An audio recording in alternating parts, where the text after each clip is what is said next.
tó ẹ káàbọ̀ sílé iṣẹ́ wa o ìyá mi bàbá mi mo máa kí yín o níbikíbi tẹ́ bá ti láǹfààní àti máa gbọ́ wa pé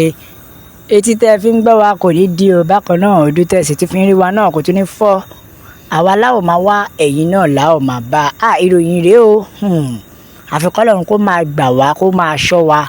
lọ́wọ́ àwọn agbésùmọ̀mí lọ́wọ́ àwọn ajínigbé yìí Ọlọ́run kó máa gbà wá ní lọ́wọ́ àwọn agbésùmọ̀mí nínú igbó mo dí ọrùn rẹ̀ mo gà á lọ́rùn mo sì sọ fún wípé kó ṣí ẹ̀rọ ìbánisọ̀rọ̀ rẹ̀ kó ṣí pásíwọ̀dù ẹ̀rọ ìbánisọ̀rọ̀ rẹ̀ àfikún Ọlọ́run kó ṣàánú wa o ẹ wo ìyá mi bàbá mi ó ti ṣẹlẹ̀ báyìí a suspected serial killer apànìyàn afẹ̀míṣòfò arákùnrin kan ni o tọ́wọ́ ti tẹ̀ ìyẹn tórúkọ rẹ̀ ń jẹ́ Ògúnnáìkè Phillips bẹ́ẹ̀ ni o afẹ̀míṣòfò arákùnrin kan ni o tọ́wọ́ ti tẹ̀ tọ́wọ́ àwọn ìjọba ti tẹ̀ ìyẹn Ògúnnáìkè Phillips ó ti jẹ́wọ́ ó ní òun ti pa tó obìnrin mẹ́ta bẹ́ẹ̀ ni ó lóun pa obìnrin mẹ́ta bẹ́ẹ̀ ni tó dẹ̀ jẹ́ pé òun máa jí ẹ̀rọ ìbánisọ̀rọ̀ wọn ni o olóhùn máa jí ẹ̀rọ ìbánisọ̀rọ̀ wọn òun máa tún kó wọn lówó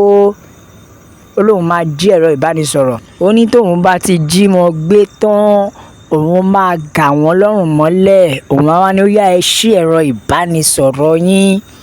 wá ní òun máa ní kó ṣí ẹ̀rọ ìbánisọ̀rọ̀ tó bá dẹ̀ ti wá ṣí ẹ̀rọ ìbánisọ̀rọ̀ tán òun á máa pe àwọn mọ̀lẹ́bí wọn ó ní tóun bá ti gà wọ́n tóun bá ti gba ẹ̀rọ ìbánisọ̀rọ̀ òun á pe àwọn mọ̀lẹ́bí wọn fóònù wọn náà tóun gbà òun á tún tà á alátùtà á tún gba owó débi pé òun á ṣẹ̀ṣẹ̀ wá máa pe àwọn mọ̀lẹ́bí wọn pé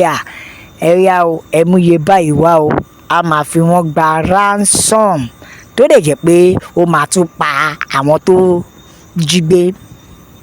lẹ́yìn tó bá ti ń gba owó a máa pe àwọn mọ̀lẹ́bí a máa gbowó lọ́wọ́ wọn pé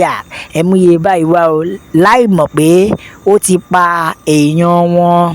a wá pa wọ́n a tún wá máa fi òkú wọn gbowó kò ní jẹ́ kán mọ̀ pé òun ti pa wọ́n ó dẹ̀ tún fi hàn pé nínú àwọn mẹ́ta tóun pa òun ti fipá bá méjì lò pọ̀ kóun tó pa bẹ́ẹ̀ ni ó ní kóun tó pa wọ́n òun ti fipá bá méjì lò pọ̀ nínú wọn tó dẹ̀ jẹ́ wípé òun máa tún padà pa wọ́n ó wá ní ṣùgbọ́n o èyí tó tún wá ṣe ẹlẹ́ẹ̀kẹrin lòun filẹ̀ ẹlẹ́ẹ̀kẹrin yẹn bóyá ó rí ìyá yẹn àtòrí bàbá yẹn ni ò padà lẹ́yìn ẹ̀ ó ní ìyẹn lòun filẹ̀ o ó ní ṣùgbọ́n pẹ̀lú bó ṣe filẹ̀ tó náà òun kọ́ má bàa mú òun ó ní kọ́ má bàa mú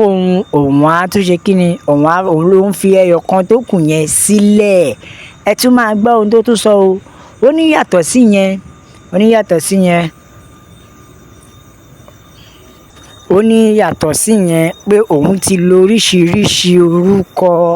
bẹ́ẹ̀ ni olóhùn ti lo oríṣiríṣi orúkọ ní gbogbo àgbègbè kágbègbè tóun bá ti jí wọn gbé ṣẹ̀rí Phillips Ògúnnáìkè yìí ó jẹ́ ex-convict ìyẹn ẹlẹ́wọ̀n tẹ́lẹ̀tẹ́lẹ̀ rí bẹ́ẹ̀ ni ó jẹ́ ẹlẹ́wọ̀n tẹ́lẹ̀tẹ́lẹ̀ rí tó dẹ̀ jẹ́ pé apànìyàn afẹ̀míṣòfò ni bẹ́ẹ̀ ni apànìyàn afẹ̀míṣòfò ni nítorí ẹlẹ́wọ̀n tẹ́lẹ̀ gírígírí ní tó dẹ̀ ti pẹ́ lẹ́wọ̀n ṣùgbọ́n wọ́n wá jẹ́ kó yé wa pé ọmọ ọdún ẹ̀ jẹ́ 29 years bẹ́ẹ̀ ni ọmọ 29 years tó ti pa èèyàn tó ti wá sọ èèyàn di biscuit tó kàn lù wọ́n pípípí tó ń lù wọ́n pípípí àfikún Ọlọ́run kó máa ṣọ́ wa o ọwọ́ tẹ Phillips nílùú Ògùn State bẹ́ẹ̀ ni àwọn ọlọ́pàá Ògùn State ní o ìyẹn Ògùn State Police Command bẹ́ẹ̀ ni àwọn ni wọ́n lè mú o lọ lè mú tí wọ́n dẹ̀ rí i mú kódà àwọn ẹ̀sùn tí wọ́n fi kàn rèé o wọ́n ní kidnapping raping fipábánilájọṣepọ̀ àti olè àti pípa àwọn tó bá jí gbé bẹ́ẹ̀ ni bákan náà ó dárúkọ àwọn tóun ti pa sẹ́yìn ṣé ẹ mọ̀ pé mẹ́ta ni wọ́n. Ó dárúkọ Dina Abigail ọmọ ọdún tí ó ń jẹ́ méjìlélógún which is 22 years. Bákan náà Ògúnyẹmí Mary ọmọ ọdún mẹ́tàlélógún that is 23 years àti Akínsọ̀yà Abibat ọmọ ọdún méjìdínlógún which is 18 years.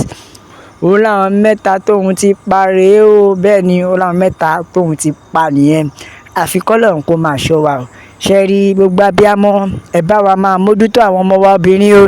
Gbogbo mọ́mì mò ń jáde mo fẹ́ lọ sọ́dọ̀ boyfriend mi kan bóyá ọgbọ́n tó ń lò fi gbà wọ́n lé o. Gbogbo ẹ̀yin obìnrin ẹ̀yin sísí ìsìn ẹ̀yin náà ẹ dákun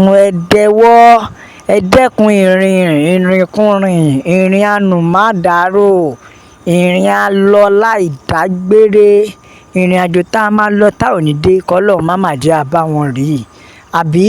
àbí torí ẹni tó àwọn tó pa yìí náà wọn ò mọ̀ ti tẹ́lẹ̀. Ẹ jẹ́ ká ka àtẹ̀jíṣẹ́ àwọn èèyàn ẹ jẹ́ á gbọ́ nǹkan táwọn ènìyàn sọ. Wọ́n sọ wípé they should just release this kind people to the public. Bẹ́ẹ̀ ni wọ́n ní ẹni tí ó ṣerú nǹkan bẹ́ẹ̀ kó ra fẹ̀yìn ẹ̀ tàgbá ni kò sí nǹkan méjì. Bẹ́ẹ̀ ni pé kò sí ìdí kankan tó fi pa èèyàn kò ní ìdí tó fi ń pààyàn ó kọ̀ òun kó máa pààyàn ni. Bẹ́ẹ̀ ni ó mú kó máa pa èèyàn torí kó filẹ̀ kó pa lójú gbogbo ayé. Bẹ́ẹ̀ ni wọ́n ní Philip serial killer wọ́n ní kò deserve second chance nílé ayé wípé how on earth irú ọmọ kékeré ọ̀dọ́ bẹ́ẹ̀ yẹn tó fi wá yan iṣẹ́ apààyàn lálejò. Gbogbo ẹbí Philip gan ó jẹ́ kí wọ́n ṣe ìwádìí wọn dáadáa kó má jẹ́ pé inú ẹ̀jẹ̀ ló máa ń wà. Bẹ́ẹ̀ ni o kí ló dé tí kò ṣe pa ẹbí ẹ̀ kankan tó ṣe jẹ́ pé àwọn ẹni ẹlẹ́ni ló pa á. Bẹ́ẹ̀ ni o wọ́n tún ní ṣẹ́rí nǹkan tó ṣe yìí ní ìlú àwọn ní community àwọn this crime happen wọ́n ní ìlú wọn ló ti ṣẹlẹ̀ lọ́dọ̀ wọn ló ti ṣẹlẹ̀ ìyẹn ní ìyànà àgbàdo along Ìtòrí road ní ọjọ́ méjì sẹ́yìn níbi tí wọ́n ti ṣe candle night ọ̀kan lára àwọn obìnrin tí ó pa wọ́n ní nọ́ọ̀sì ni o àti the apostolic church member wọ́n ní lára wọ́n ṣe candle night ẹ̀ níbi ọjọ́ méjì sẹ́yìn láì mọ̀ pé Ògúnnáìkè Phillips ló pa á. Ẹ wo ẹ̀yin ìyá mi bàbá mi Yorùbá nation la fẹ́ òmìnira ilẹ̀ Yorùbá ló jẹ wá lógún onílé lóko lọ́nà lẹ́yìn odi. Ẹ bá wa share ẹ like ẹ subscribe ẹ tẹ̀ sójú ẹ jẹ́ kó yá àwọn èèyàn pé Yorùbá nation nìkan ni ọ̀nà àbáyọ la fi ń sọ pé àgbẹ̀ oníroko títí kó gbàgbé ilé bó pẹ́ bóyá onílé arelé. God bless Yorùbá nation ó dàbọ̀.